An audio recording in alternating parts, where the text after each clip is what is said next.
CEO Mum. And I'm Dalila. Oh, I said my name correct. Or Delilah, if you want to make it easier. And I'm one of the co-founder of the CEO Mom support page and system. I think we are almost ready to bring on our first guest speaker. We're just going to go through a few details about who she is, why she's so amazing, and why we invited her today. So, Afia is a British Ghanaian mother of 3, even though she doesn't look it, but she is. Her children are from ages 5, 7, and 9, and they have always been home educated. She left her 8-year teaching profession to homeschool them, and then she launched her business in events to facilitate this dream and passion. In running her award-winning company, Afia is able to work around her home and her children whilst using it as a basis to teach them about entrepreneurship, business principles, and work ethic.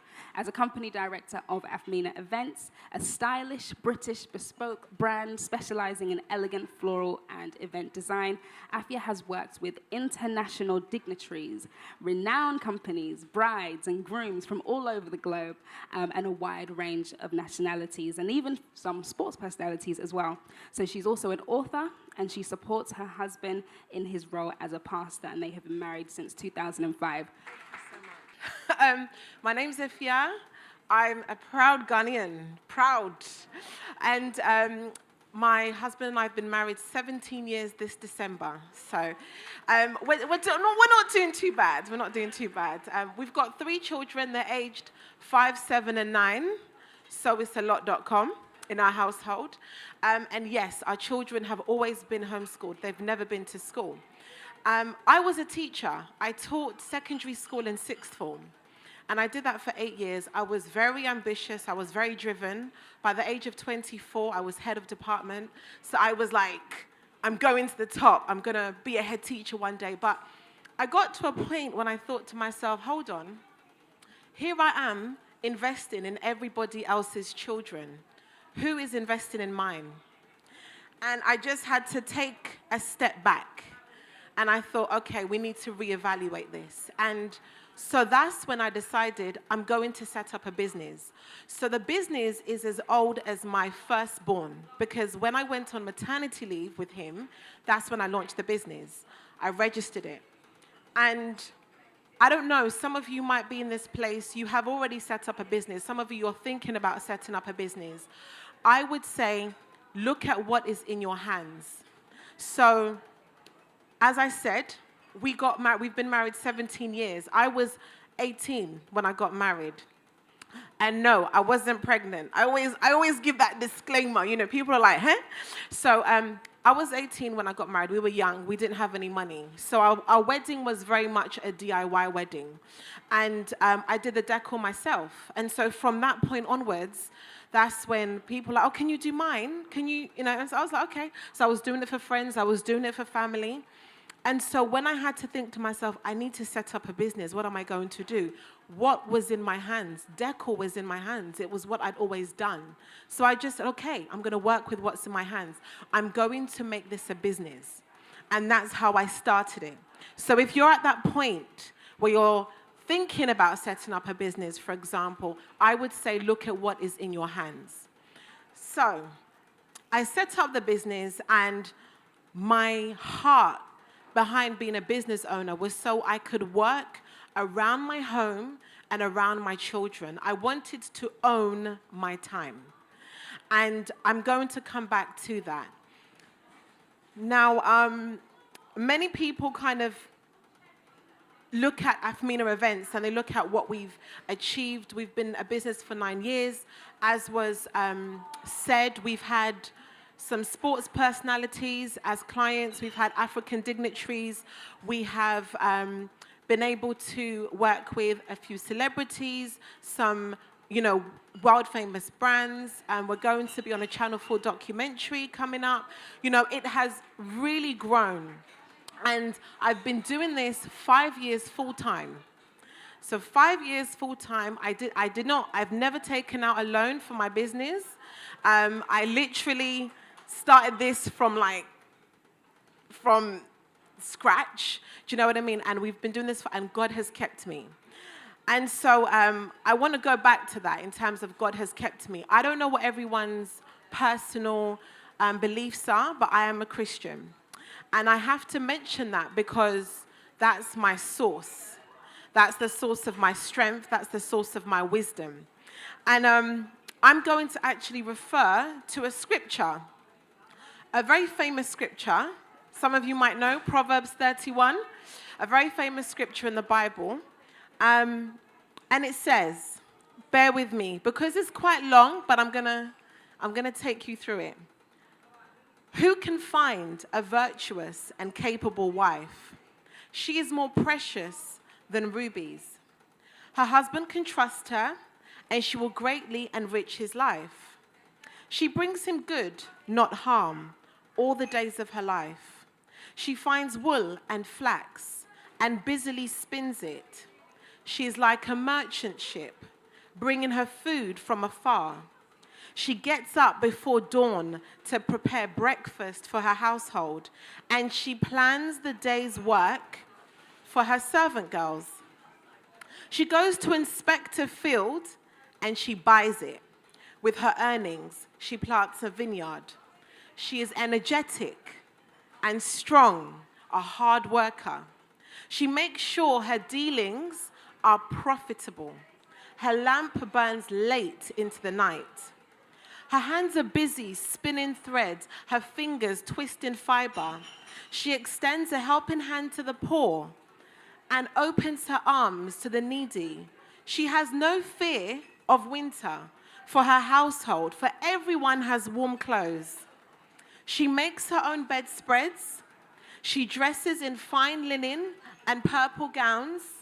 Her husband is well known at the city gates, where he sits with the other civic leaders.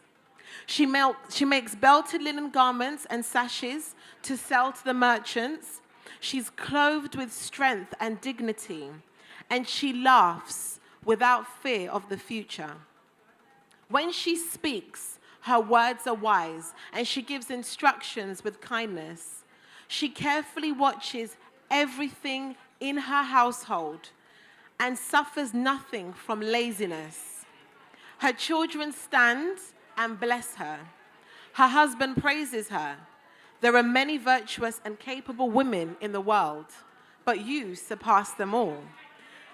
And you look at that and you think, oh my gosh, what a woman. And I want to actually dissect that, because there are many women who say, yes, that's a boss babe. And then there are many women who will say, that's a very good housewife. And I don't think that that's either. I would say that that is a great description of somebody who works diligently, who is enterprising, who is resourceful, but she does it for the benefit of her household. And so that is where I want to talk about the why. She's working for her family, not in spite of her family. And I would say that's where the balance comes in. Now, your why is really important, and that's where you have to start. Why are you doing what you're doing as a business owner? What's the reason? What's it for? What is the goal? When it comes to my goals, at the end of every single year, for I would say the past 5 years, I have 2 girlfriends who we've been friends since secondary school. We sit down and we write our goals. There's another scripture in the Bible that says, write it down, make it plain. So we write down our goals, our financial goals for ourselves, our households, our spiritual goals, our personal goals, the goals that we have for our children. All of these things, we write them down and we discuss them so there's accountability towards each other. What is your vision? What is your purpose? What is your why? It needs to be a strong enough why to keep you going, because it does get hard, and it is hard. And I'm going to come back to that. Now, when you are setting your goals, you have to manage your expectations of yourself. I have a practice as a business owner. I set terms and conditions for myself. What are the terms and conditions you are going to set for yourself? I'll give you some examples. I've made a decision. I'm not going to work on Sundays. That's my day of rest. I go to church, and then I spend time with my family. So there are bookings that come through. There are inquiries that come through. I'm sorry, I'm not available. Yes, it's money that I'm turning down, but that's my terms and conditions to myself. Another one, I don't take more than X amount of jobs per month. Now that can be hard. I work in weddings and events. There is a culture, there is a drive, especially in the events industry, to look booked and busy. And sometimes you can feel the pressure to keep up with that appearance. Everybody is booked and busy. Oh my gosh, this person even has X amount of events in one day. But I have set terms and conditions for myself. I am not going to do more than X amount of bookings per month. And that's a really good practice for you, because if you have decided this is how much I'm going to take on a month, you then have to decide this is how much these bookings have to make me a month. So then that takes you to your finances. You have to look at your budget and you have to say to yourself, okay, I need to earn this amount every month to cover my expenses. I'm only prepared to take X amount of bookings or to have this amount of orders. So because of that, I know that for each booking or for each order, this is how much I need to make. So it's helping you to manage your finances in the midst of that as well, because you have to then take steps to look at, right, if I'm only prepared to work this much, this is how much it's got to make me. I also don't do more than one booking a day. And again, I have to say, sorry, I'm not available. And the reason why these are my terms and conditions to myself is because I've learned from the mistakes. And I've discovered that whenever I try not to do these things, whenever I break my own terms and conditions, I'm overwhelmed, I'm stressed, then I'm snapping at the children. The house is a mess. The laundry is piling up. It's difficult to cope. My skin's breaking out. I've learned from mistakes. This is what I can manage. So these are the terms and conditions that I'm going to set for myself. I'm going to be kind to myself. So it's really important that you know your why, and that then filters through to your terms and conditions. Because this is what can happen as well. I could then become so caught up in, oh my gosh, there are these inquiries that are coming through. It's getting really busy. This is really good. And then I'm forgetting that, hold on, the reason why I even went into business in the first place was to work around the home, the children. And now I'm so consumed with being booked, being busy with the events, I'm not spending time with the children. My whole why has been compromised. So I have to make sure that my why is clear, and I'm reviewing that on a regular basis. The second thing I would say is that it's important to have your resolutions and your resolve. Your resolutions is essentially a decision that you've come to. I'm going to do this. This is what the plan is. These are my goals for how to get there. That's your resolution. Your resolve is the grit, is the tenacity, is the I am doing this no matter what. You have to have that drive. And the reason is because you will face challenges. Let me be completely honest. Let me be completely transparent with you. What you see on the gram, what you see on my Instagram feed is not how the reality is behind the scenes. It looks beautifully curated, I should say, but it's hard work. There have been times when I've had to take my children to a booking. I have a wedding or an event, the children have had to come along because childcare is an issue. And I've just had to own it. So now I'm just really transparent. On my website, it tells you I'm a homeschooling mum of 3. And sometimes I'll have telephone consultations with clients. I'm just letting you know in advance, I have my children in the background. They're usually very good, but if they do make a little bit of noise, just know, that's why. I completely own it. If there is, for example, a site visit that I need to make to a venue or a booking that I need to go to, just letting you know that I'm going to be bringing my children. They're actually homeschooled, and it's a great opportunity for them to learn about entrepreneurship and to get work experience at their age. And the answer or the response is always, yeah, that's completely fine. That's amazing. And to be honest, I've actually even had people that have said to me, I wanted to book you because I love the fact that you're a mum in business. And so it becomes a part of the story. Because essentially, when you run a business, people buy from people. And so they love what it is that you're bringing to the table, your uniqueness. And part of my uniqueness is the fact that I'm a mum. I'm a mum of 3. And it's something that I used to hide for a very long time. So I would be on the phone to clients, and then I would be saying to the children, shh, because I'm trying so hard to sound professional, I didn't for ages have an About Me page on the website. I, for a long time, didn't feature myself on the Instagram or anything like that. And then I stopped. This is who I am, and I'm not apologizing for it. And so therefore, I'm very honest, I'm very transparent with my clients, and I own it. There have been times when I've brought my children to events and site visits. I had to learn how to drive a van.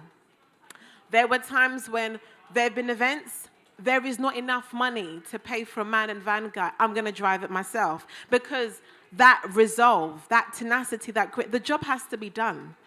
So, okay, we're going to learn how to drive the van. And we're going to make this happen.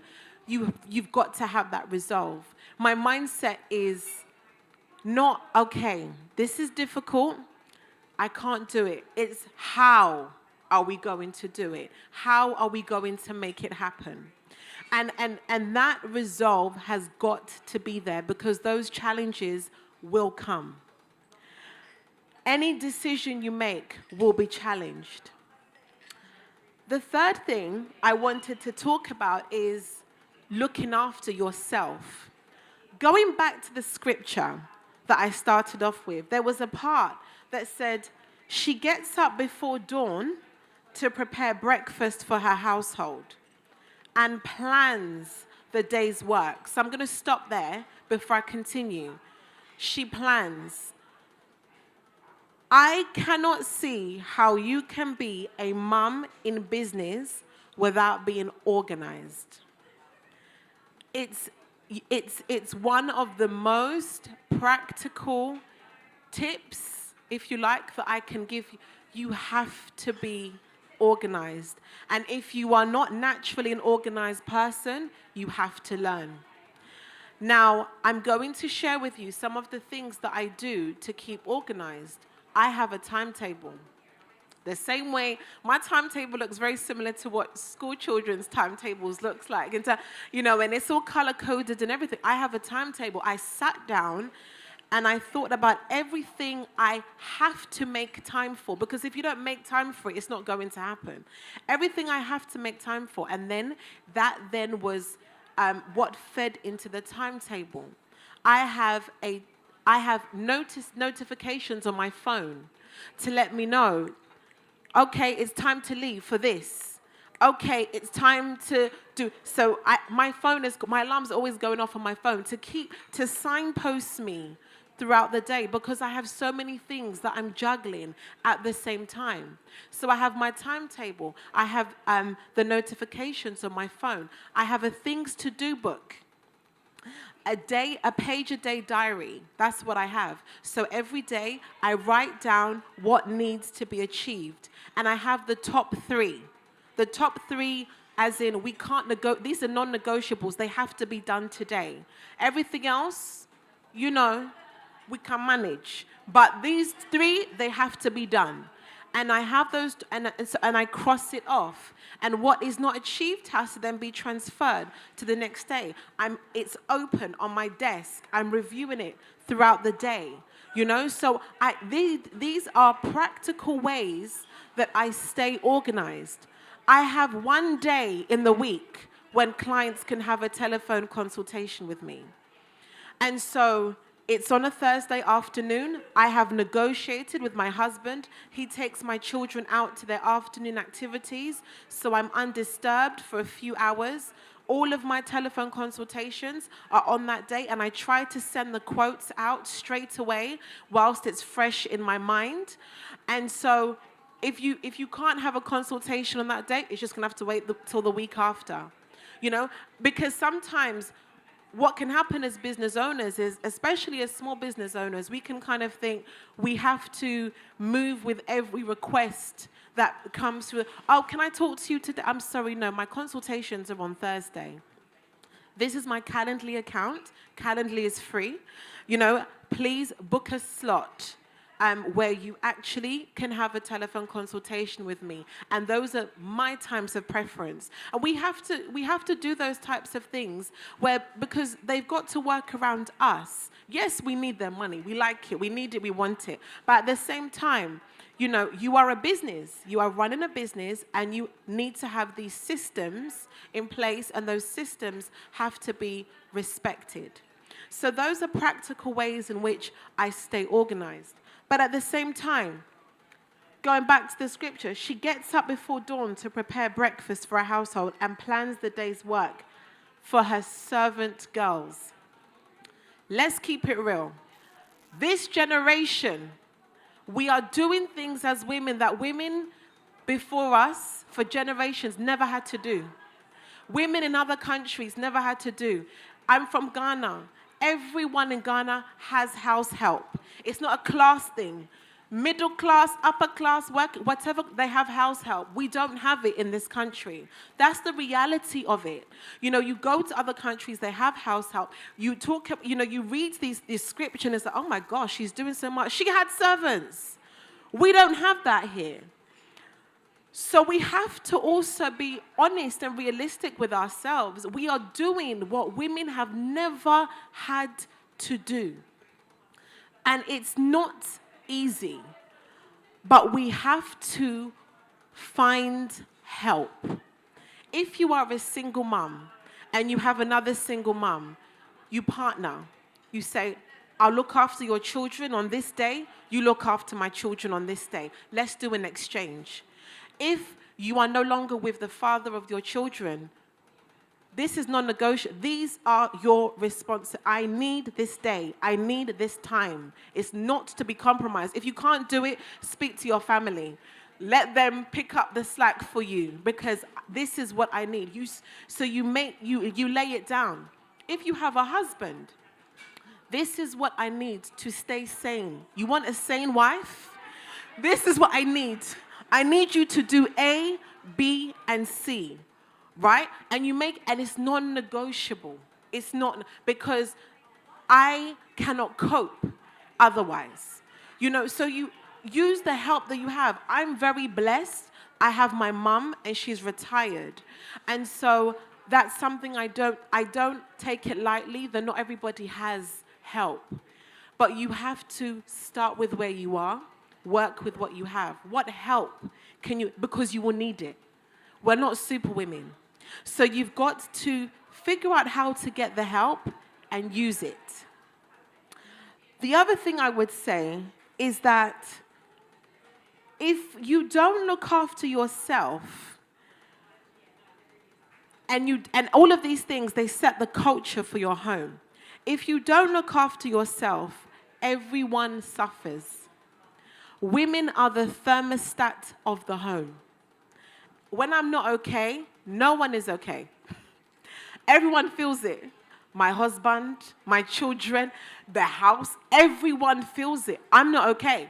So nothing is okay. So you have to put these things in place to look after yourself. And it's also your health. That is so key. You know, I will be there, and I'm speaking to myself as I'm saying this because I'm still a work in progress in this area.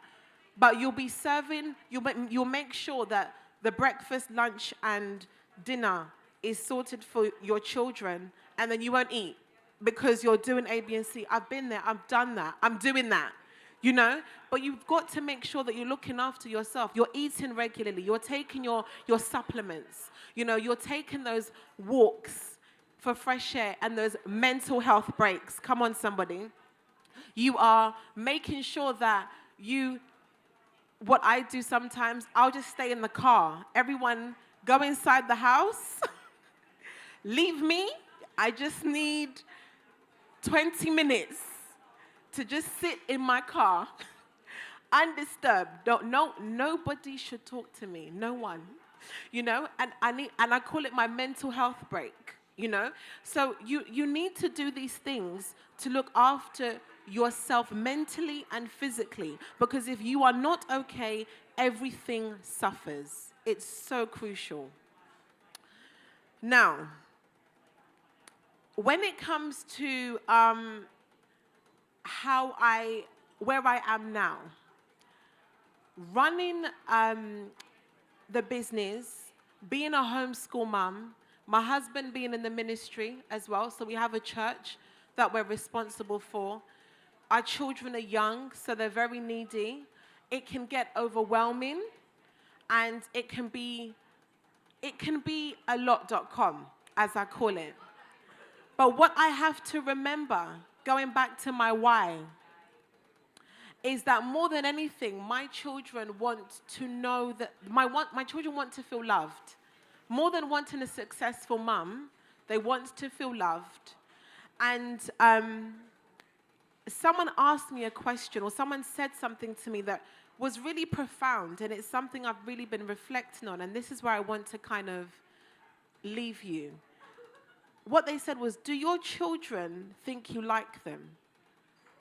Do your children feel like they're a nuisance? Would your children want to be a mum, looking at the way that you handle things, the way that you are? Or would they think, oh, I don't know. Would your children want to be a homeschool mum? How you seem? Is it something they'd want for themselves? And how do you think they think you feel about them? And that was something that was really profound, and it was very sobering and very humbling for me, because sometimes we can get so caught up in this drive. We can get so caught up in this drive and this focus, and that we forget the why. And I've had to do that very often. I've had to go back. When I say often, weekly, daily, I've had to go, but what's my why? What's the reason I started this? What needs to be tweaked, adapted? And because I don't want to lose the purpose of why I went into this, which is for them, you know? And I have to make sure that so the timetable gets modified regularly. Sometimes the mental health breaks are a little bit longer. You know, sometimes it's 20 minutes, sometimes it's an hour. You know, me reviewing the help, sometimes it has to chop and change, because I'm like, my why needs to be revisited. So we've been asked to use I am a CEO mum to round up with, and that's what I wanted to. So what I said was, with C, I set the culture in my home. Going back to what I said to you originally in terms of the organization, you being the thermostat of your home, your goals. What is it? What's your vision for your family, for yourself? What's your why? You set the culture. I set the culture of my home. E, I manage my expectations? What are your terms and conditions for yourself? It's so important for you to manage the expectations that you have for yourself. What you can, what you can't, what is non-negotiable for you? And O, I am an overcomer. As I said, going back to the point, you have your resolutions, the decisions that you've made, but then there's your resolve. This has got to get done, and it's going to get done. It's not whether or not if, it's how. I'm going to overcome this, and I am going to do this. And so that's what I leave you with. Thank you so much for your time. Thank you so much for having me. Oh, okay. Oh, okay. We need to know and speak to people who understand the deal. Like, there's struggles that we go through as women and as mum that only another mum would understand. So thank you for being open with us about what you've been able to overcome. And I love what you said about how if you need to take your children with you, you say, this is work experience for them. Yes. I really do love that. Thank you so much. We have a question. It says, what are your ways after an overwhelming day or period do you get balance? I would say going for walks is very important for me. So I go for walks. That's quite big. Just the fresh air, especially I try to be around nature. There's a lot of research into it, but if you do your research, being in nature does so much to your holistic well-being. So I definitely would say that. I'm very honest with my family, and I need to be left alone. I'm very honest in saying that. I need time, I need space, I need to be left alone right now, and they get that, you know, and so they will give me that. And also I pray. There are times when I'm like, God, I'm not coping. This is a lot, it's a lot, and I just have to, I give it to God, because sometimes I feel it's a lot.com, as I say. And so I would say those are the three things when I've had an overwhelming period. I definitely make it clear that I need my space. I go for walks and I pray. Yeah. Okay, what are the key things you have done in business to find favor, and grow in the events industry and open doors? Oh, okay. What are the key things I've done to find favor, grow in the events industry, and open doors? Number one, I think being consistent. It's really important when you're in business to be consistent. So if I decided what my social media platform would be, which was going to be Instagram, and I was consistent. I post weekly. I show up on my stories regularly. I decided I was going to have a blog on the website. Having a blog really helps with your search engine optimization with Google.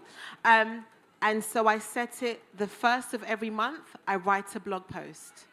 And that's something that I've been consistent with. So that helps me to attract a lot of the high-end clients, a lot of the corporate clients, because they're not on Instagram. They will Google. You know, I'm also very intentional about being friendly. So when I do an event, I make it a point to have conversations with the other vendors and have conversations with the other people working, because what people take for granted is that, especially with what I do, if someone gets married, it's very difficult to get repeat business from a wedding client, because hopefully they're going to get married once, right? They might have like another grand occasion, but very seldom. So what I get a lot of repeat business from is actually the other vendors who I worked with, and maybe the photographer or one of the people that was working with the catering company or the cake person. And they're like, oh yeah, I worked with this lady, like she did really nice decor. But it's not even just the decor they remember, it's the conversation that we had, the time that I took with them. You know, I remembered their name, I was personable. And so they're quite quick to then recommend me. And that, I think, has really helped.